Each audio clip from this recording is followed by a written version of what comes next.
400 2024లో Lok Sabha elections కోసం BJP lead చేస్తున్న NDA alliance పెట్టుకున్న టార్గెట్ ఇది. స్వతంత్ర భారతదేశ చరిత్రలో 400+ సీట్లతో ప్రభుత్వం ఏర్పడింది ఒక్కటంటే ఒక్కసారి మాత్రమే. 1984 జనరల్ ఎలక్షన్స్లో రాజీవ్ గాంధీ నేతృత్వంలోని కాంగ్రెస్కి 414 సీట్లిచ్చి అఖండ విజయాన్ని అందించారు భారతీయులు. అప్పుడు మాజీ ప్రధాని ఇందిరాగాంధీ హత్యతో సింపతి ఫ్యాక్టర్ ప్లే అయింది. మరిప్పుడు అబ్కి బార్ 400 పార్ అన్న ఎన్డీఏ నినాదం సక్సెస్ అవుతుందా? బీజేపీ సొంతంగా పెట్టుకున్న 370 టార్గెట్ ని రీచ్ అవుతుందా అని అంటే అది ఒకే ఒక్క ఫ్యాక్టర్ పై ఆధారపడి ఉందని చెప్పాలి. ఆ ఫ్యాక్టర్ సౌత్ ఇండియా. అదెలా సాధ్యం అనుకుంటున్నారా? Why south matters more to NDA ప్రశ్నకు డీటెయిల్డ్ అనాలిసిస్ ఈ వీడియోలో తెలుసుకుందాం రండి. వీడియోలోకి వెళ్లే ముందు ఒక చిన్న విషయం. స్కూల్లో ప్రోగ్రెస్ రిపోర్ట్, ఆఫీస్లో పర్ఫార్మెన్స్ రివ్యూ లాగా మనల్ని పాలించే ఎమ్మెల్యేలు, ఎంపీలకు సంబంధించిన ఒక ప్రోగ్రెస్ కార్డు ఉంటే బాగుంటుందని మీకు అనిపించిందా? నిజంగానే ఉంది. అందులో మీ ఎంపీ, ఎమ్మెల్యేకి సంబంధించిన A to Z డేటా ఉంటుంది. ఎలా చెక్ చేయాలో నేను మీకు చెప్తాను. www.prsindia.org వెబ్సైట్ని సెర్చ్ చేయండి. డిస్క్రిప్షన్ సెక్షన్లో లింక్ ఇస్తాను. ట్రాక్ మై ఎంపీ ఆప్షన్ మీద క్లిక్ చేయండి. అక్కడ మీ సిట్టింగ్ ఎంపీ పేరును టైప్ చేయండి లేదా మీ కాన్స్టిట్యుయెన్సీని ఎంటర్ చేయండి. మీ సిట్టింగ్ ఎంపీకి సంబంధించిన అన్ని వివరాలు కనిపిస్తాయి. మీ ఎంపీ పార్లమెంట్ అటెండెన్స్ ఎంతుంది, ఎన్నిసార్లు డిబేట్స్లో పాల్గొన్నారు, ఓవరాల్ పార్టిసిపేషన్ ఎంత ఉంది, ప్రభుత్వాన్ని ఎన్ని ప్రశ్నలు అడిగారు, ఆ ఎంపీ ఎడ్యుకేషన్ ఏంటి, ఎన్ని కేసులున్నాయి, ఎంత సంపాదించారు వంటి వివరాలు మీకు కనిపిస్తాయి. లాస్ట్ టైం మీరు ఓటు వేసినప్పటి నుంచి ఇప్పటి వరకు ఆ ఎంపీ పర్ఫార్మెన్స్ ని మీరు ఇవాల్యుయేట్ చేయొచ్చు. అసెంబ్లీ ఎలక్షన్స్ కోసం ఎమ్మెల్యేల లిస్ట్ కూడా ఇందులో ఉంటుంది. ఓటు ఎవరికి వేయాలి అని అడిగే బదులు ఈ డేటాను చూసి మీ ఎంపీ పర్ఫార్మెన్స్ ని రివ్యూ చేసి మీకు మీరే సొంతంగా నిర్ణయం తీసుకోవచ్చు. వాస్తవానికి 2014-2019లో చాలా మంది ప్రధానమంత్రి నరేంద్ర మోడీని చూసి బీజేపీకి ఓటు వేశారు. కానీ దేశానికి ప్రధాని ఎంత ఇంపార్టెంటో లోకల్ ఎంపీ కూడా అంతే ఇంపార్టెంట్. ఇంకా చెప్పాలంటే ఎలక్షన్స్ తర్వాత ఎంపీలందరూ కలిసే ప్రధానిని ఎన్నుకుంటారు. అలాంటి ఎంపీని ఎన్నుకోవాలంటే మనకి ఈ సైట్ యూజ్ అవుతుందని నా ఒపీనియన్. సైట్ని చెక్ చేయండి. మీ ఎంపీ లేదా ఎమ్మెల్యే క్యాండిడేట్ పర్ఫార్మెన్స్ని ట్రాక్ చేయండి. ఇక వీడియోలోని అసలు విషయానికి వస్తే, లోక్సభలో మొత్తం 545 ఎంపీ సీట్స్ ఉంటాయి. వీటిలో 543 సీట్స్కి ఎన్నికలు నిర్వహిస్తుంది ఎలక్షన్ కమిషన్ ఆఫ్ ఇండియా. మిగిలిన 2 సీట్లను ప్రెసిడెంట్ నామినేట్ చేస్తారు. ఈ 543 సీట్స్కి మెజారిటీ ఫిగర్ 272. 2019 జనరల్ ఎలక్షన్స్ విషయానికొస్తే ఈ 543 సీట్స్లో బీజేపీ 303 నియోజకవర్గాల్లో గెలిచింది.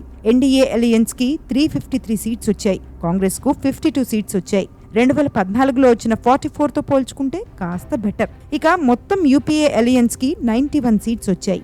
ఈ స్టాట్స్ చూస్తే ఒక్క విషయం ఖచ్చితంగా అర్థమవుతుంది. ఎన్డీఏ 400 దాటాలంటే 2019తో పోల్చుకుంటే బీజేపీ పెర్ఫార్మెన్స్ ఇప్పుడు ఇంకా బెటర్గా ఉండాలి. కానీ 2019 ఎలక్షన్ స్టాట్స్ ని చూస్తే కొన్ని షాకింగ్ విషయాలు అర్థమవుతాయి. అంతేకాదు, ఈసారి బీజేపీ పెట్టుకున్న టార్గెట్ కి సౌత్ ఇండియా ఎలా అడ్డుగా ఉందో కూడా క్లారిటీ వస్తుంది. The south factor. సౌత్ లో ఉన్న 5 రాష్ట్రాలు కర్ణాటక, తెలంగాణ, ఆంధ్రప్రదేశ్, తమిళనాడు, కేరళని అనలైజ్ చేద్దాం. తెలంగాణలో 17 లోక్సభ సీట్లుంటాయి. ఆంధ్రప్రదేశ్లో అవి 25, తమిళనాడులో 39, కేరళలో 20 ఎంపీ సీట్లు ఉంటాయి. కర్ణాటక నుంచి 28 మంది ఎంపీలు లోక్సభకు వెళతారు. మొత్తం 543 సీట్స్లో ఈ 5 స్టేట్స్ వాటా 129. 2019 లోక్సభ ఎన్నికల్లో ఇక్కడ బీజేపీ గెలిచింది 29 సీట్లు మాత్రమే.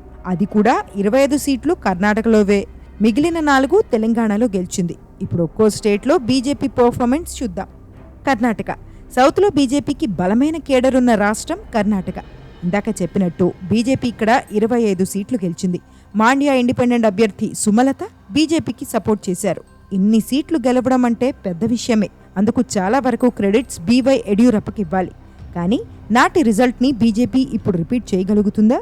2023 అసెంబ్లీ ఎన్నికల్లో బీజేపీ వర్స్ట్ పర్ఫార్మెన్స్ చేసి అధికారాన్ని పోగొట్టుకుంది. మొత్తం 224 సీట్స్లో 66కే పరిమితమైంది.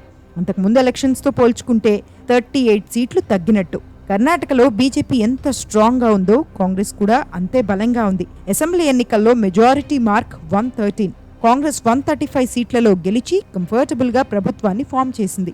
ఈసారి జేడీఎస్ తో బీజేపీ పొత్తు కుదుర్చుకుంది. ఒకప్పుడు రాష్ట్రంపై చాలా పట్టు కలిగిన ఈ ప్రాంతీయ పార్టీ ఇప్పుడంత గొప్పగా లేదు. పైగా మాజీ ప్రధాని దేవగౌడ మనవడు ప్రజ్వల్ రేవన్నపై వచ్చిన సెక్షువల్ హెరాస్మెంట్ వార్తలు ఈ అలయన్స్ ని ఎలా ఎఫెక్ట్ చేస్తుందో చూడాలి. అయితే ఒపీనియన్ పోల్స్ మాత్రం కర్ణాటకలో బీజేపీ, జేడీఎస్ కి ఎడ్జ్ ఇస్తున్నాయి. 22 సీట్లలో ఈ కూటమి గెలుస్తుందని India TV CNX opinion poll చెబుతోంది. Mood of the nation survey కూడా ఇంచుమించు ఇదే ఫిగర్ ఇచ్చింది. తెలంగాణలో మొత్తం లోక్సభ సీట్లు 17. బీజేపీ గతంలో గెలిచిన సీట్లు 4. బీఆర్ఎస్ 9 సీట్లలో గెలిచింది. కాంగ్రెస్ 3తో సరిపెట్టుకుంది.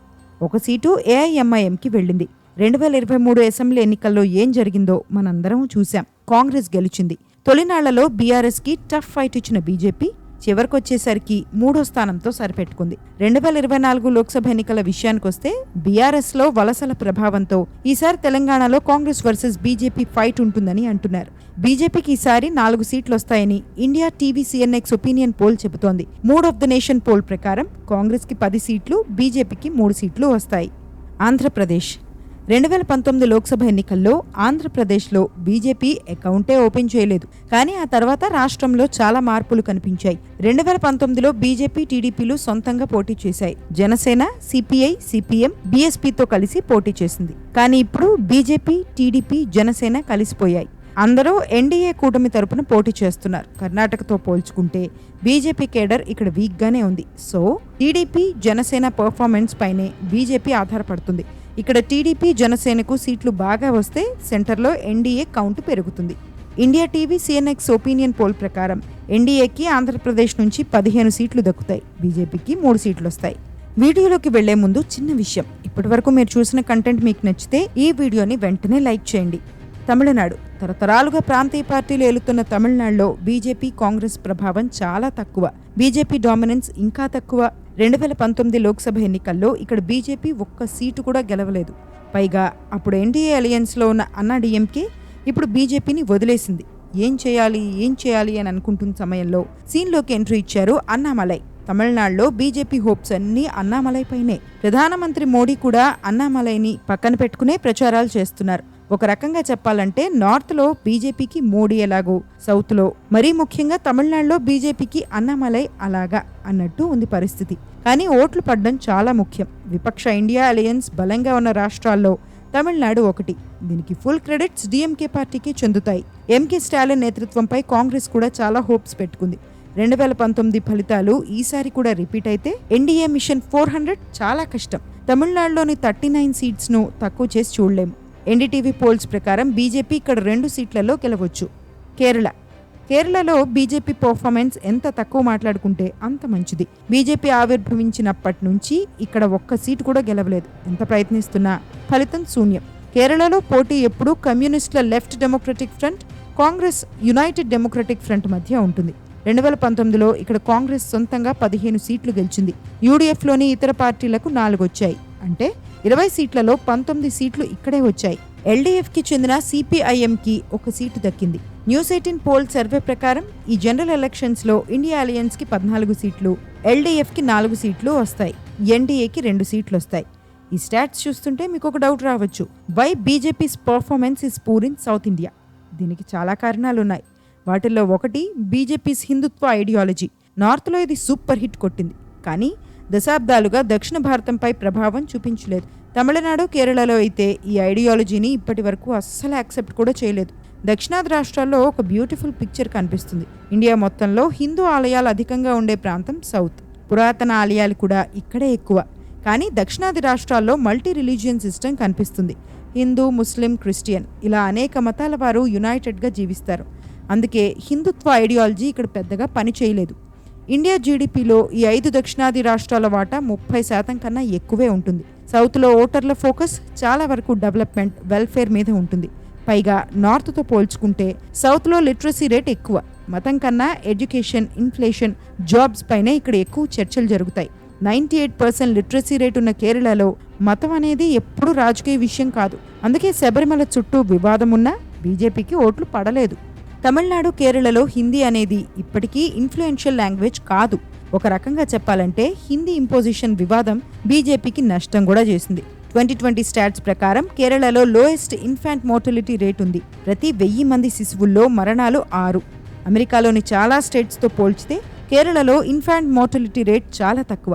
ఇండియాలో పేదరికం అతి తక్కువగా ఉన్న 4వ రాష్ట్రం తమిళనాడు. ఇక్కడ పోవర్టీ రేట్ 4.8%గా ఉంది. కర్ణాటకలో అన్ఎంప్లాయ్మెంట్ రేట్ 2.4%, జాతీయ సగటు కన్నా తక్కువ. నార్త్ ఇండియా ఇందుకు క్వైట్ ఆపోజిట్. అక్కడ నిరుద్యోగం, పేదరికం ఎక్కువగా కనిపిస్తుంది. బీజేపీ ప్రధాన ఎజెండా అయిన అయోధ్య రామ మందిరం కూడా సౌత్లో పెద్దగా ఎఫెక్ట్ చూపించట్లేదు. అయోధ్యలో రాముడికి మందిరాన్ని నిర్మించారంటే సౌత్లో సంతోషిస్తారేమో కానీ నార్త్లోని చాలా రాష్ట్రాలతో పోల్చుకుంటే ఈ ఒక్క విషయం మాత్రమే ఓటర్లను బీజేపీ వైపు తిప్పలేదు. తెలంగాణ, ఆంధ్రాల్లో కొంతైనా ఉందేమో కానీ తమిళనాడు, కేరళలో అయితే అయోధ్యలో ఏం జరుగుతోంది అన్నది అసలు న్యూస్ పేపర్స్లో కూడా రాదు. బీజేపీలో ఎక్కువ నేషనల్ ఎజెండా కనిపిస్తుంది, కానీ దక్షిణాదిలో రాజకీయాలు ఎప్పుడూ ప్రాంతీయ అంశాల చుట్టూనే తిరుగుతాయి. అందుకే నార్త్తో పోల్చుకుంటే సౌత్లో ప్రాంతీయ పార్టీల హవా ఎక్కువగా కనిపిస్తుంది. టీడీపీ, వైసీపీ, జనసేన, బీఆర్ఎస్, జేడీఎస్, డిఎంకే, అన్నాడీఎంకే ఇలా చాలా పార్టీలు టఫ్ ఫైట్ ఇస్తాయి. బీజేపీతో పొత్తున్నా ఇది సెంటర్లో ఎన్డీఏకి కలిసొస్తుందేమో కానీ లోకల్గా కష్టమే. నార్త్తో పోల్చుకుంటే సౌత్లో బీజేపీ క్యాడర్ బలంగా లేకపోవడం కూడా ఇక్కడ బలహీన ప్రదర్శనకు కారణం. నిర్మలా సీతారామన్, కిషన్ రెడ్డిని మినహాయిస్తే మోడీ క్యాబినెట్లో చెప్పుకోదగ్గ మంత్రులందరూ నార్త్ ఇండియాకి చెందినవారే. 129 సీట్స్లో 29 గెలిచినా 2019లో బీజేపీ 300 మార్క్ ఎలా దాటింది అన్న ప్రశ్నకు clear cut answer north India. నార్త్లో బీజేపీ ప్రభంజనం సృష్టించింది. ఢిల్లీలో 7 సీట్లలో క్లీన్ స్వీప్ చేసింది.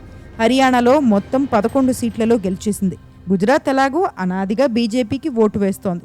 అన్నిటికన్నా ముఖ్యమైన ఉత్తరప్రదేశ్, మహారాష్ట్ర, బీహార్, వెస్ట్ బెంగాల్, మధ్యప్రదేశ్లో మోడీ సునామీ కనిపించింది. మోడీ వేవ్ వల్ల తూర్పు భారతంలో కూడా బీజేపీ 2019లో రికార్డ్ స్థాయి ప్రదర్శన చేసింది. 25 లోక్సభ సీట్లలో ఒక్క బీజేపీనే 14 చోట్ల గెలిచింది. మొత్తం ఎన్డీఏ కూటమి ఖాతాలో 18 సీట్లు చేరాయి. మరి అప్పటి ప్రదర్శనని ఇప్పుడు రిపీట్ చేయగలుగుతుందా? 2019లో బీజేపీకి నార్త్లో వచ్చిన ఫలితాలే ఇప్పుడు రిపీట్ అవుతాయని అనుకుంటే 2024 లోక్సభ ఎన్నికల్లో దక్షిణ భారతం చాలా కీ రోల్ ప్లే చేస్తుంది. బీజేపీ ఎన్డీఏ మిషన్ అబ్ కి బార్ 400 పార్ సాధ్యం అవ్వాలంటే దక్షిణాది ప్రజల ఓటు చాలా ముఖ్యం. మరి మీరేమంటారు? ఈసారి ఎన్డీఏకి సీట్లు పెరుగుతాయా లేక తగ్గుతాయా? సౌత్లో బీజేపీ సిచ్యువేషన్ ఎలా ఉంటుంది? కామెంట్ చేయండి. ఈ అనాలిసిస్ మీకు ఎలా అనిపించిందో కామెంట్ చేయండి. ఇది ఫ్రెండ్స్ ఇవాల్టి వీడియో. ఈ కంటెంట్ మీకు నచ్చినట్టయితే ఈ వీడియోను వెంటనే లైక్ చేసి షేర్ చేయండి. మన పెన్ అండ్ వాయిస్ స్టోరీస్ ఛానల్ని సబ్స్క్రైబ్ చేసుకోండి. More exciting videos coming up. Stay tuned.